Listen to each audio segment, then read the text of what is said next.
No matter how many times I do it, leaving home never gets easier. Tears were shed, a few from my own eyes. I'm proud. Somewhere along my 28 years on this earth, I lost my ability to cry. I've been working on getting back this part of me. What good is it to hold in a natural expression of our love when we have the ability to show it? This time feels a lot different though. Home is now a part of my past. There's a new home, a new future, without walls, without shape, waiting to be created. After all, I am an artist. Create is what I do. A big adventure lies ahead. I don't know what will happen. I may fall in love. I may succeed in ways I never imagined. I may fail, in the sense that things might not turn out the way I expect. But I'm not sure it's even possible to really fail. There is no final destination. In the midst of all this uncertainty, one thing brings me peace.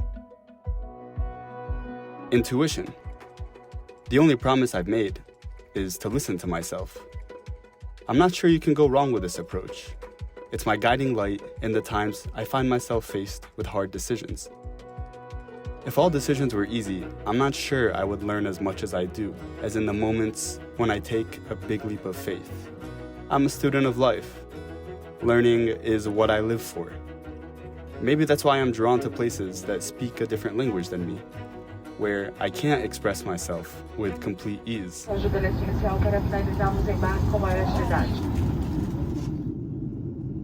As we approached the island, clouds started to fill the sky. They've always been a source of comfort for me, a sign of peace, calmness. As soon as we landed, the rain started to fall. I like to think this is the next chapter of my life welcoming me, telling me I'm doing the right thing. In the Uber, I noticed the darkness starting to envelop the sky. A deep wave of homesickness washed over me, leaving me confused. Soon enough, I finally arrived at my apartment.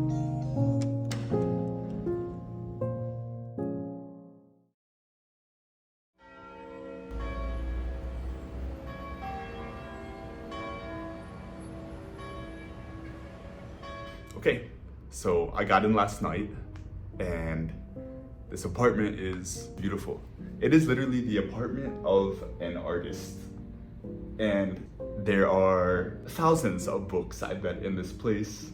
Beautiful paintings, such nice small decorations everywhere. Yeah, I've been telling myself that I came here to embrace the lifestyle of an artist. And so how much better could it get than to be inspired everywhere I look?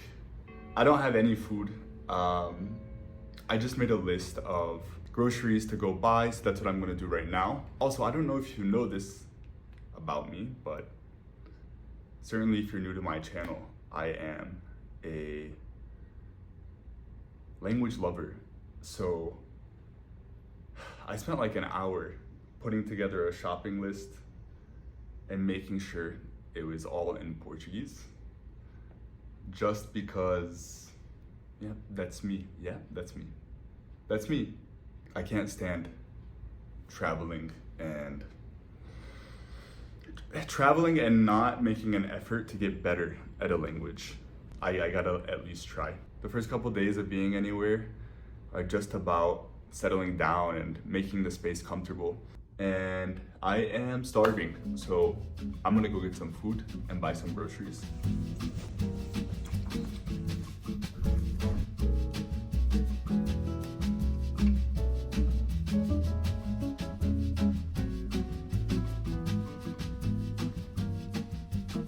One thing I was thinking about when I was in the Uber from the airport to my apartment, well, I noticed this deep feeling of longing for comfort and familiarity of my family and of my past.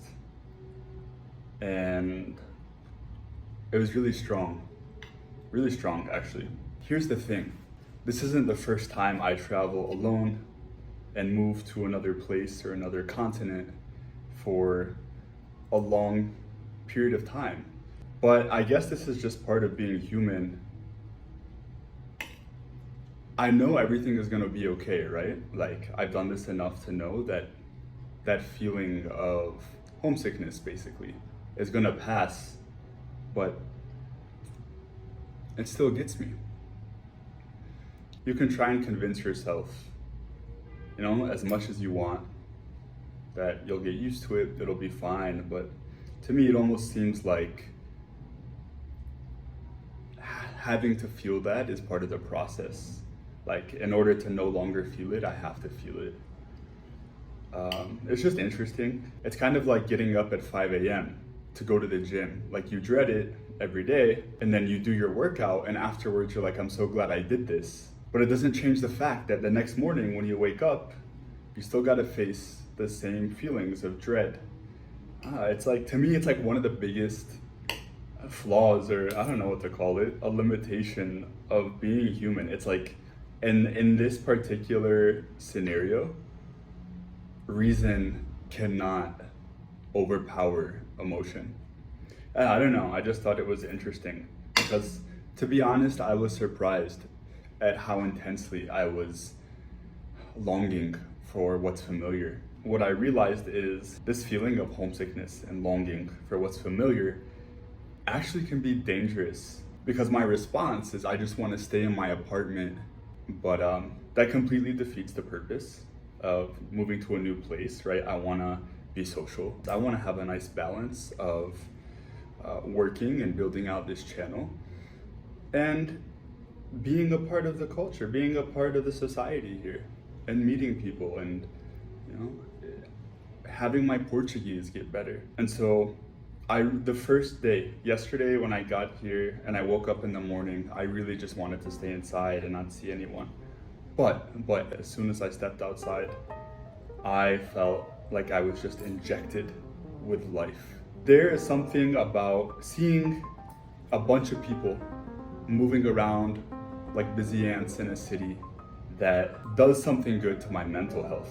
And it's not just the people, actually. The architecture is so beautiful, the buildings, the cobblestone streets, the green, the park that's right next to my place. I don't know, this might sound silly. I'm 28 years old and I do still run into these same feelings of homesickness. I guess I'm just saying this to be honest here. I don't know, right? And part of what I'm doing here is documenting my life and documenting my journey, so might as well be honest about it, right? But I have a pretty good feeling. I'm pretty confident that in a couple days or a couple weeks, at some point, this will start to be familiar.